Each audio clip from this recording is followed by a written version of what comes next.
Guys आप सभी से एक रिक्वेस्ट है, प्लीज़ चैनल को सब्सक्राइब कर लें, वीडियो को लाइक करें, शेयर करें और सब्सक्राइब करने के बाद बेल आइकन को प्रेस करके ऑन कर लें, जिससे हमारे चैनल का नोटिफिकेशन ऑन हो जाएगा। हम कोई भी न्यू वीडियो अपलोड करेंगे तो आपको उसका नोटिफिकेशन चला जाएगा। प्लीज़ चैनल को सब्सक्राइब करें और लोगों को शेयर करें। Thank you. Hello guys, welcome back to my YouTube channel Medicure 100। मैं डॉक्टर शेख रहमान। आज का हमारा टॉपिक है मोनोसिप इंजेक्शन के बारे में, जो कि हर कोई इस इंजेक्शन के बारे में जानता होगा। ये भी बहुत ही अच्छा एंटीबायोटिक है। आज हम इस इंजेक्शन के बारे में, बेसिक यूजेस के बारे में बात करेंगे। इसके डेली डोजेस क्या होते हैं उनके बारे में डिस्कशन करेंगे। इनके साइड इफेक्ट क्या होते हैं इस इंजेक्शन को देने के बाद, इसका मैकेनिज्म क्या होता है और इसका कॉन्ट्राइंडिकेशन क्या होता है कि ये इंजेक्शन किस पेशेंट को या किस व्यक्ति को नहीं दे सकते हैं। चलिए अब हम अपने टॉपिक को शुरू करते हैं। Monocef injection is a class of medication called antibiotic. Monocef injection एक तरीके का एंटीबायोटिक है। Monocef is a brand name, salt content in this injection is ceftriaxone. Monocef एक ब्रांड नेम है जिसके अंदर सेप्टेक्सोन नाम का एक कंटेंट साल्ट पाया जाता है। यानी कि इसका जो ब्रांड नेम है मोनोसिप है, लेकिन इसके अंदर जो कंटेंट पाया जाता है उसका नाम क्या है, सेप्टेक्सोन। This is a popular antibacterial antibiotics medicine from the class cephalosporin antibiotic। ये बहुत ही पॉपुलर एंटीबायोटिक है, हर कोई जानता है, आप सभी लोग भी जानते होंगे, और ये cephalosporin ग्रुप से बिलोंग करती है।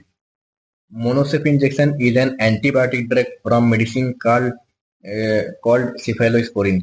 ये एक तरीके की एंटीबायोटिक है जो cephalosporin ग्रुप से बिलोंग करती है। It is third generation cephalosporin। ये थर्ड जनरेशन की cephalosporin एंटीबायोटिक है। It works by fighting and kill bacteria. ये बैक्टीरिया जो कीटाणु होते हैं उनसे लड़ती है और उनको किल करती है। और ये आईवी और आईएम दोनों रूट से दी जाती है। यू to treat many different types of infections cause by bacteria. ये बहुत ही तरीके के जो बैक्टीरियल इन्फेक्शन होते हैं उसमें बहुत ही कारगर साबित होती है, यानी उसमें उसका बहुत ही अच्छा रिजल्ट मिलता है इस एंटीबायोटिक का। अब हम इसके स्ट्रेन की बात करते हैं कि मोनोसिप इंजेक्शन मार्केट में कितने कितने स्ट्रेन से अवेलेबल है। ये 125 mg का भी आता है, 250 mg का भी आता है, जो मोस्टली बच्चों में यानी पीडियाट्रिक में इसका इस्तेमाल किया जाता है। मोनोसिप इंजेक्शन 1 ग्राम का भी आता है, 2 ग्राम का भी आता है। ये एडल्ट में मोस्टली यूज किया जाता है। चलिए अब हम अपने अगले टॉपिक की तरफ बढ़ते हैं कि मोनोसिप इंजेक्शन का जो डेली डोज है वो कितना होता है। तो इसका जो मिनिमम डोज होता है 50 mg पर केजी पर डे और मैक्सिमम 75 mg पर केजी पर डे होता है। तो अगर चलिए हम दोनों को ही देखते हैं। अगर इसका लो डोज हम देखते हैं, अगर किसी पेशेंट का वेट 40 kg है तो 50 mg से अगर हम उसको डोज देंगे तो 50 mg इंटू 40 तो कितना हो जाएगा, 2000 ग्राम हो जाएगा, डिवाइडेड बाई 2 डोज, यानी कि 1000 mg आएगा, यानी कि 1 ग्राम। तो हम 1 ग्राम उसको मॉर्निंग में देंगे और 1 ग्राम इवनिंग को देंगे। और उसके हायर डोज को हम कैलकुलेट करते हैं 25 इंटू 40 से। अगर किसी के 40 kg है तो 3000 आएगा, डिवाइडेड बाई 2, यानी कि एक टाइम पेशेंट को 1500 mg जाएगा सेप्टेक्सोन इंजेक्शन और दूसरे टाइम 1500 mg इंजेक्शन जाएगा पेशेंट को। मोनोसिप इंजेक्शन के कुछ स्पेशल डोजेज भी हैं, जैसे कि अलग अलग कंडीशन, अलग अलग बीमारी में उसके डोज ऊपर नीचे हैं, उसी के अकॉर्डिंग डोज को दिया जाता है। जैसे कि अगर किसी को गोनोरिया हुआ है, तो उसका जो डोज होगा, सिंगल डोज होगा, एक ही बार देंगे स्टेट में, तो 250 mg का आईएम रूट से देंगे। उसको इंट्रामस्कुलर इंजेक्शन देंगे सेप्टेक्सोन का। अगर किसी को स्किन में या सॉफ्ट टिश्यू या यूटीआई यूरानी ट्रैक इन्फेक्शन वगैरह है तो इस कंडीशन में पेशेंट को 1 to 2 ग्राम आईवी और आईएम पर डे के हिसाब से दे सकते हैं। और अगर किसी को मेनिंजाइटिस है तो 4 ग्राम फॉलोड बाई 2 ग्राम आईवी उसको स्टेट में, यानी कि पहले तो 4 ग्राम दे देंगे फिर उसके बाद 2 ग्राम आईवी देंगे। और चिल्ड्रेन डोज की बात करते हैं तो 75 to 100 mg पर KG once daily for 7 to 10 days. अगर किसी बच्चे की अगर हम डोज की बात करते हैं तो 75 to 100 mg हम डोज मान के चलते हैं उसका पर डे के हिसाब से। और उसके बॉडी वेट के अकॉर्डिंग कैलकुलेट करके 2 डिवाइडेड डोज में बच्चे को देंगे।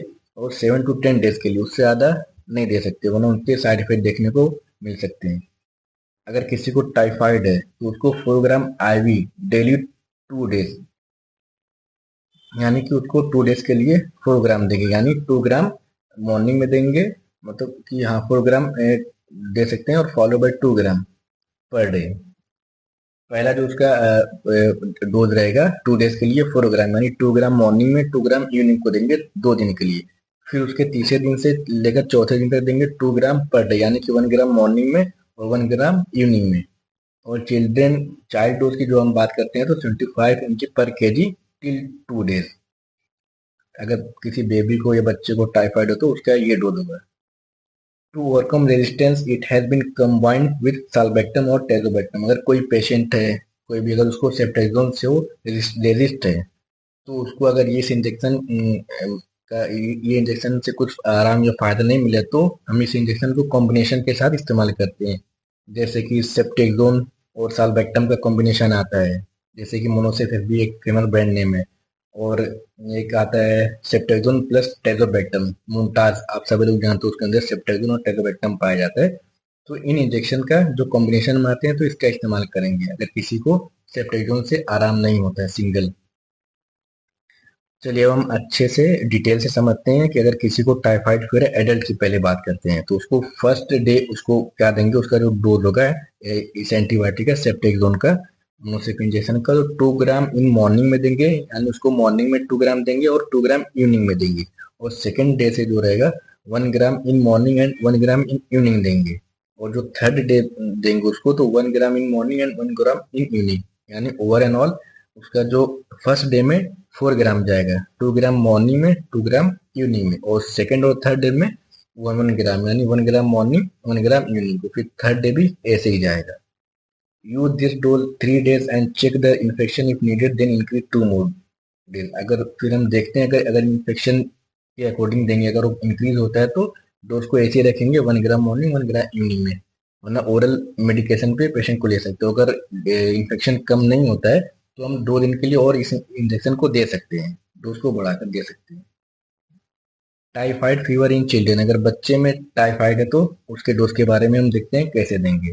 तो बच्चों का जो है इसका जो सेप्टेजोन का जो डोज होता है 75 to 100 mg पर केजी पर डे होता है। तो हम 75 से लेके चलते हैं, तो उसी के अकॉर्डिंग बच्चे के वेट के अकॉर्डिंग 75 और जो बच्चे का वेट होगा मल्टीप्लाई करेंगे, जितना उसका वेट डोज आएगा डिवाइडेड बाई 2 कर देंगे। तो एक डोज मॉर्निंग में देंगे, एक डोज इवनिंग को देंगे।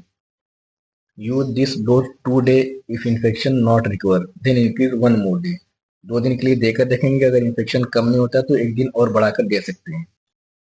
चलिए अब हम बात करते हैं मोनोसेफ इंजेक्शन की यूजेस के बारे में।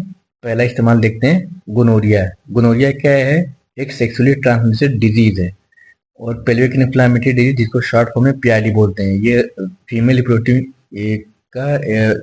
ऑर्गन जो होते हैं उनका इन्फ्लामेशन होता है। और meningitis, infection of the membrane that surround the brain and spinal cord. इस तरीके की ये मेम्ब्रेन होती हैं जो ब्रेन और स्पाइनल कॉर्ड के अराउंड पाई जाती हैं, उनमें इन्फ्लामेशन आ जाता है तो उसको मेनिंजाइटिस बोलते हैं। और ये मेनिंजोकोकल बैक्टीरिया से होता है। उस कंडीशन में इस इंजेक्शन का इस्तेमाल बहुत ही कारगर होता है। Infection in the lungs, lungs में अगर इन्फेक्शन होता है, जैसे कि लंग्स की जो भी डिजीज हो, सीओपीडी वगैरह हो गया है, ब्रोंकियल अस्थमा हो गया, ब्रोंकाइटिस वगैरह हो गया है, निमोनिया, इन सब कंडीशन में इस इंजेक्शन का इस्तेमाल किया जाता है। ईयर इन्फेक्शन हो गया है, skin infection due to bacteria, अगर कोई इन्फेक्शन हो गया स्किन का, बैक्टीरियल इन्फेक्शन हो गया तो उस कंडीशन में इसका इस्तेमाल किया जाता है। यूटीआई, यूरिनरी ट्रैक इन्फेक्शन होता है, उसमें ये बहुत अच्छा इसका रिजल्ट है। आगे देखते हैं ब्लड इन्फेक्शन। ब्लड में इन्फेक्शन हो गया है, डब्ल्यूबीसी काउंट वगैरह बढ़ जाते हैं, उस कंडीशन में इसका इस्तेमाल किया जाता है। जॉइंट एंड बोन के इन्फेक्शन में इसका इस्तेमाल किया जाता है। टाइफाइड फीवर में तो बहुत ही अच्छा इसका रिजल्ट देखने को मिलता है। एब्डोमिनल इन्फेक्शन, एब्डोमिनल सेप्सिस हो गया है, इन सब कंडीशन में इस इंजेक्शन का बहुत ही अच्छा रिजल्ट देखने को मिलता है और बहुत ही अच्छा एंटीबायोटिक माना जाता है। जैसा कि आप सभी लोग जानते हैं कि हर इंजेक्शन, हर मेडिसिन के कुछ ना कुछ साइड इफेक्ट देखने को मिलते हैं, तो इस इंजेक्शन को देने के बाद भी कुछ साइड इफेक्ट्स देखने को मिल सकते हैं। हाइड्रोक्लोरोथोबिनीमिया, इंक्रीज टेंडेंसी टू ब्लीड, मतलब कि इसके देने से जो टेंडेंसी, ब्लीडिंग की टेंडेंसी होती है वो बढ़ सकती है, ब्लीडिंग स्टार्ट हो सकता है उसको। पेनफुल यूरिनेशन हो सकता है, यानी कि जब वो यूरिन पास करेगा तो उसको पेन होगा, यानी ट्रैक जो होता है उसके रास्ते में। नोजिया एंड वोमिटिंग उसको हो सकता है। हर्ट बर्न हो सकता है, यानी उसको सीने में, छाती में जलन का एहसास हो सकता है। चेस्ट पेन, सीने में दर्द का एहसास हो सकता है। स्टोमक टेंडरनेस यानी कि स्टमक को दबाने पर उसको पेन महसूस होगा। पेन और ब्लोटिंग बहुत ज़्यादा, उसको पेट में दर्द भी हो सकता है और ब्लोटिंग उसका पेट फूलते हुए दिखेगा, पेट फूल जाएगा उसका। Severe pain in the side and back below the ribs, उसको सीवियर पेन भी हो सकता है बैक साइड में और below the ribs epigastric region में उसको पेन भी हो सकता है। ब्लीडिंग भी हो सकती है, पेनफुल यूरिनेशन जो कि हमने अभी ऊपर देखा। आगे और बात करते हैं इसके साइड इफेक्ट की।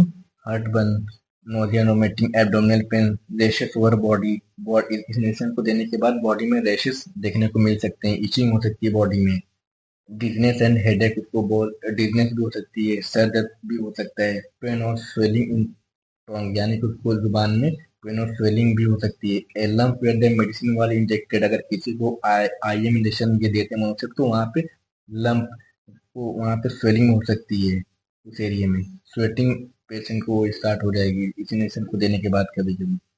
वेजाइनल इचिंग और डिस्चार्ज, वेजाइना में इचिंग हो सकती है और वहाँ से डिस्चार्ज भी देखने को मिल सकता है।